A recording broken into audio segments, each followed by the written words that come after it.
David, dans son zèle, son enthousiasme et une réelle dévotion envers le Seigneur, un jour convoqua les anciens d'Israël et le peuple et leur dit: si vous le trouvez bon, ramenons auprès de nous l'arche de notre Dieu.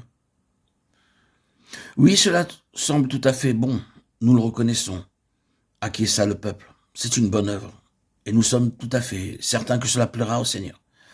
Ainsi, ils firent les préparatifs de toute cette affaire. Ils firent construire un char pour l'arche. Ils la mirent sur leur char neuf et se mirent en route avec un grand enthousiasme et beaucoup de zèle, assurés qu'ils servaient le Seigneur. Puis sur le chemin, les bœufs glissèrent, et Uza étendit la main pour saisir l'arche. La colère alors de l'Éternel s'enflamma contre lui, et il mourut là, devant l'Éternel.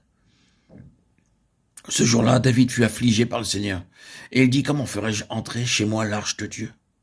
Et l'arche fut alors détournée et amenée dans la maison d'Obed-Édom, où elle demeura longtemps.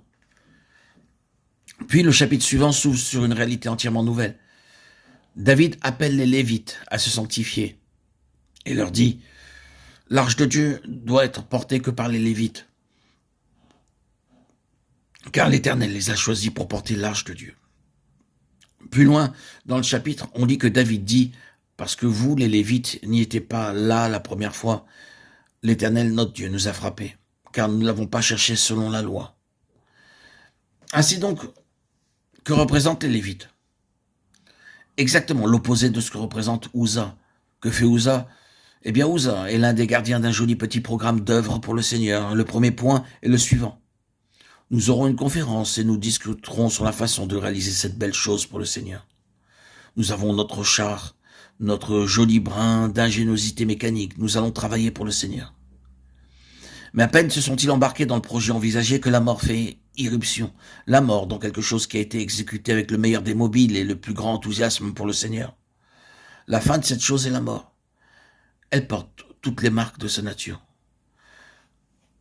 Pour commencer, les délibérations avec la chair et le sang à l'égard des intérêts du Seigneur. Ensuite, la marque d'avoir les conceptions de l'homme mises sous une certaine forme en vue d'amener à son terme l'œuvre du Seigneur. Et puis celle de l'homme prenant la responsabilité et ayant sa main sur les choses. C'est le domaine de la mort même dans le service du Seigneur.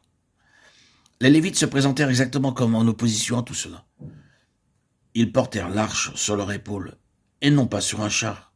Les Lévites sont ceux qui représentent le fait que tout le terrain du naturel a été mis de côté comme étant le terrain de la mort. Le témoignage représenté par cette œuvre est le témoignage de Jésus, qui est essentiellement le témoignage que la mort a été engloutie dans la victoire. C'est une contradiction à ce témoignage. Si vous introduisez un char, si vous introduisez des conseils humains, si vous introduisez la main d'Uza, c'est le naturel, c'est l'homme, c'est la vieille création. Accompagnez le témoignage de Jésus de ces choses et vous avez une contradiction. Dieu ne s'y tiendra pas là où il y a une contradiction. La mort frappera cette chose-là. Si vous devez établir le témoignage de Jésus, tout doit être compatible avec ce témoignage. On se souviendra que dans la consécration des Lévites, il y avait 3 offrandes. Le sacrifice d'expiation, dans lequel il est déclaré que toute cette vieille création est ôtée de la présence de Dieu. Puis l'Holocauste avec son offrande de gâteau pétri à l'huile, déclarant qu'ici se trouve une autre nature. L'humanité sans péché est élevée à la perfection du Seigneur Jésus, son service et son sacrifice acceptés de Dieu. C'est le terrain de l'approbation, de la consécration et du service lévitique. Et c'est ce principe-là qui intervient.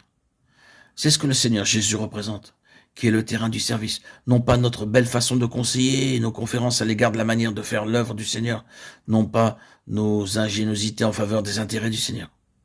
C'est Christ conduisant toutes choses, gouvernant toutes choses, c'est cela la vie. Le témoignage de Jésus est celui de la vie, et tout doit être compatible avec ce témoignage, ce qui signifie que tout ce que nous sommes par nature doit avoir été ôté par ce sacrifice. Cette offrande, cette croix, mise à mort et consumée, et c'est uniquement Christ qui est ici présent. Ce fut simplement sur ce point-là que le Seigneur a chaque fois projeté sa lumière dans ses rapports avec les 7 églises qui sont en Asie. Non pas ce que tu fais pour moi, Éphèse bien-aimé. Je connais ta patience, ton travail, je sais.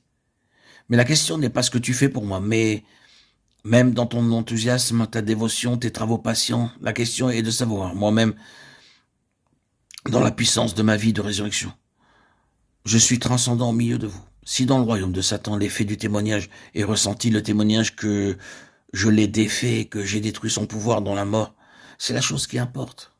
Tout cela se trouve dans le sang, et c'est le terrain de la vie.